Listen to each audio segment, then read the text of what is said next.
just a quick video. I'm going to run through just a few of the custom tools I've made for myself and also a couple of kind of unique ones which are really handy. So all of the tools here are made by Steezy Prints, I believe they're called, off eBay. This is a syringe holder.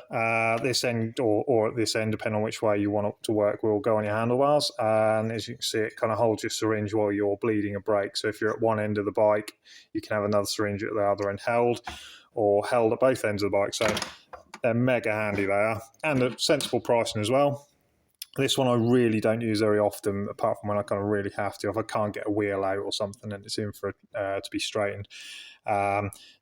People would argue you can just use a cable tie or something like that, but again, this straps onto the frame and then your wheel would obviously be against there, and then obviously you can adjust it as well, that kind of thing. So really simple, pretty handy. This little thing as well is for Shimano rear derailleurs. SRAM has the function where you can swing the cage forward and then push the button to then hold it in position for if you're getting a wheel out or I don't know, fitting a chain, that kind of thing. So it does the same job, but it's for Shimano. So again, you push the cage forward, clip it in place, and it will hold the cage sprung forward for you. So here we have my take on the Park Tool WH-1. This is made out of steel flat bar. Really simple, just made the shape, brazed it in position. You've got 3 positions of where the posts can go. This one I've made for a quick release axle. This one is for a 12mm or a 15mm, also 20 will fit. So again, you've got 3 positions. If you're setting up a tubeless tyre or fitting a cassette, that kind of, you can have the wheel kind of vertically down or 45 degrees or then upright. And then just another piece of flat bar bolted on there just for just to hold it in the vise. I didn't braze this because I think I ran out of brazing rod and the welder wasn't working at the time. So again, it's just a quick, easy one. So this is probably my favourite tool I've made myself. It is a stem alignment tool.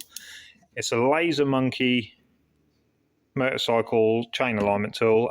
Used to be mounted on this kind of plastic thing, which then clamped to the or to a motorbike's chainstay to check the chain alignment. Anyway, ditched that, mounted it on some flat bar with some terry clips. You can see there, it's real simple.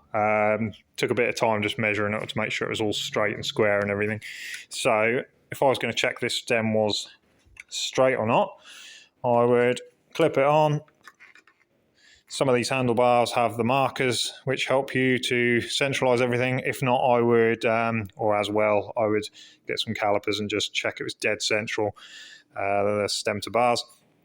And then if you want to use this, helps if the cables aren't in the way, but just for the purpose of the video, you would turn it on and point it at the centre of the tyre.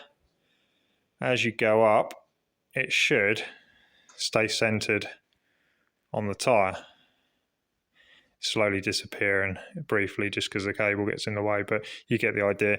If it's centered in the middle of the tyre here and then also at the end, you know your stem's straight. If the stem's offset at all, it would be centered in one position and then not at the other end. So yeah, really simple, really cheap. There is a company making these now as well, so yeah, just a quick, easy design. A couple of other tools I've made kind of years ago. These things look like they're from the dawn of time, but they I can't even remember where they initially came from. Basically, I drilled a hole in that one. There's some kind of recess machined in there. That is very similar to this tool, which was on a bigger scale. These have seen a lot of use years ago. I haven't used them for a while though. This one was for square taper adjustable bottom brackets on cheaper bikes to get the drive side cup out. There's 2 different sizes there, but that's had a hard life. And this one was the adjustment side on the drive side. Again, a slot kind of recessed in there for when it was really tight. These are for older freewheels, kind of like BMX size almost. That kind of thing. This one's got some notches in there. Again, I can't remember what I've done that for, but yeah, really old, bit crude, but they've done the job. This is for when using the proper tool wasn't quite man enough, and I needed to put like a scaffold bar on something or blowtorch it, and I didn't want to wreck the original tool or the proper tool, so these got a bit of a workout.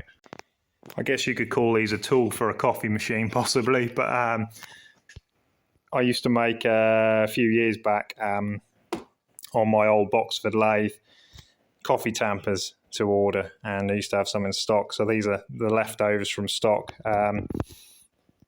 They're totally kind of custom made. I used to machine the bases out of a stainless bar, get a broken hub, and then machine the end off or shape it to size. So that was, again, machined to fit in the end there. Bolted through with a stainless bolt, and then put a cap on the top, and then machined that flush. So that's a Hope titanium hub. Got a zip one there as well, very similar. This one really was cracked badly on one side, so again, cut that off, machined it all to fit. Job done. This one seemed a real shame. I butchered this up, but got a bit of a soft spot for Goldtech products. So the 90s mountain biker in me, but there we go. Yeah, Goldtech hub. I think it was a Sam hub original. I can't quite remember, but it was basically new, but it had a damaged bent flange. So again, cut that off, machined it to fit. If you're interested in any of these, they are still for sale. They're the last three. I'm not looking to do any more. £40 each. Happy to post them if needs be. I think, don't know what sizes we've got left. We've got 58 in the Goldtech, 57 in the Zip, and then a 57 in the Hope. So yeah, I did also make a really nice Chris King one, a really nice one in blue for a gentleman called Jim. He wanted one as a paperweight on his desk, which I thought was quite nice. So yeah, there's a few uses. Not a tool technically, I know, but yeah, hopefully a little bit interesting.